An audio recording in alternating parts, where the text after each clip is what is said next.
Vous est-il déjà arrivé de parcourir les réseaux sociaux pour ensuite lever les yeux et réaliser que vous avez perdu des heures que vous ne pouvez pas récupérer? Je sais que je l'ai fait, pas une ou deux fois mais plusieurs fois. J'ai plongé dans le monde des images parfaites et des vies extravagantes de personnes que je ne rencontrerai peut-être jamais.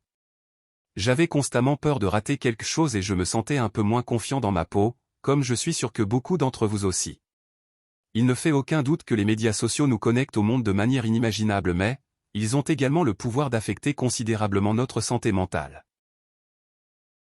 Selon American Economic Review de 2022, 4,3 milliards de personnes possédaient un compte sur les réseaux sociaux, soit la moitié de la population mondiale à cette époque. Bien entendu, on peut s'attendre à ce que ces chiffres soient nettement plus élevés étant donné que nous sommes en 2024. De nombreuses recherches indiquent que les médias sociaux sont directement liés à un faible bien-être mental. Il convient de noter que ce résultat est davantage lié à la quantité de consommation. Les études soulignent systématiquement que l'utilisation des médias sociaux, en particulier une utilisation intensive et un temps prolongé sur les plateformes de médias sociaux, semble contribuer à un risque accru de divers symptômes de santé mentale et de mauvais bien-être, en particulier chez les jeunes. Mais pourquoi est-ce important? Pourquoi l'omniprésence des médias sociaux devrait-elle retenir notre attention et notre préoccupation? La réponse réside dans les fils invisibles qui relient nos habitudes en ligne à toutes les facettes de notre bien-être. Ces plateformes ne sont pas seulement l'endroit où nous passons notre temps libre, mais ce sont aussi les arènes dans lesquelles nos opinions se forment, notre estime de soi est mesurée et nos relations sont entretenues ou négligées. Cette interdépendance a de profondes implications pour notre santé mentale. Si les réseaux sociaux peuvent être une source d'inspiration et un moyen de soutien, ils ont également le pouvoir d'exacerber les sentiments de solitude, d'anxiété et de dépression. La pression de présenter une vie parfaite en ligne peut conduire à un cycle de comparaison et d'insatisfaction dans nos vies hors ligne. De plus, le volume considérable d'informations et la vitesse à laquelle elles sont transmises peuvent submerger notre capacité à traiter et à réagir sainement au monde qui nous entoure.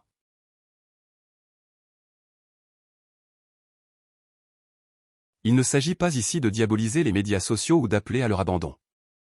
Il s'agit plutôt d'une invitation à interagir de manière plus consciente avec ces plateformes, à comprendre les effets psychologiques en jeu et à nous donner les moyens de prendre le contrôle de notre vie numérique.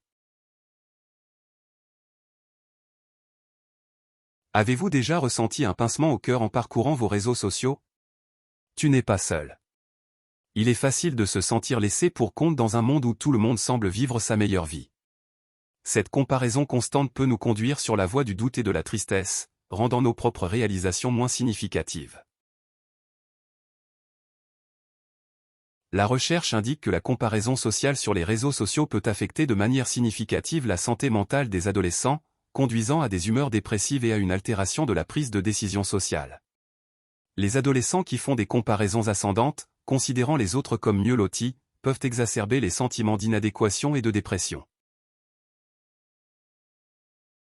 Le monde est calme, il n'y a que vous et votre téléphone, baignés dans cette étrange lumière bleue. Vous vous dites, encore quelques minutes, lorsque vous faites défiler les flux, passez d'une vidéo à l'autre ou riez des mèmes. Avant que vous ne vous en rendiez compte, ce qui était censé être une vérification rapide s'est transformé en heure. Lorsque vous posez enfin le téléphone et essayez de dormir, votre cerveau bourdonne et le repos vous semble à des kilomètres. La science est simple, la lumière bleue émise par votre téléphone perturbe les signaux de sommeil de votre cerveau. Cela fait croire à votre cerveau qu'il fait encore jour, inhibant ainsi la production de mélatonine, l'hormone essentielle au sommeil. Au-delà de la lumière bleue, le contenu engageant, qu'il s'agisse de vidéos, de mèmes ou de discussions, active votre esprit, retardant encore davantage la relaxation et le sommeil.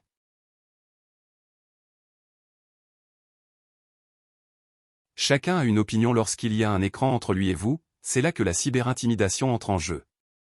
L'ère numérique nous a rapprochés, mais elle a également ouvert la porte à de nouvelles formes de harcèlement qui peuvent nous suivre jusque dans nos espaces les plus privés y compris nos maisons, nos chambres, nos moments de solitude. Les recherches soulignent que la cyberintimidation touche un nombre important d'adolescents, des facteurs tels que l'apparence physique, le sexe, la race et l'origine ethnique étant des raisons courantes de ciblage. Nous vivons à une époque où nous sommes plus connectés, l'ironie est que beaucoup d'entre nous se sentent plus seuls que jamais. Prenez un moment pour réfléchir à vos propres expériences. Malgré les notifications, les messages et les interactions sans fin sur les réseaux sociaux, ressentez-vous parfois un sentiment d'isolement? Ce paradoxe de se sentir seul dans un monde connecté numériquement est une réalité pour beaucoup, mettant en évidence un fossé que la technologie ne semble pas pouvoir combler. Les recherches de Psychology Today, 2021, et du Pew Research Center suggèrent que malgré une plus grande connectivité offerte par les plateformes numériques, l'isolement social et la solitude persistent à l'ère numérique. Juste un défilement de plus peut rapidement se transformer en heures perdues dans le monde virtuel, brouillant la frontière entre utilisation habituelle et dépendance. Il est temps de faire un autocontrôle. À quelle fréquence prenez-vous votre téléphone sans réfléchir? L'idée de se retrouver sans réseaux sociaux suscite-t-elle de l'anxiété? Si votre temps en ligne ronge votre sommeil, votre travail ou vos relations, il est peut-être temps de faire une pause et de réfléchir. Reconnaître ces schémas est la première étape vers la reprise du contrôle.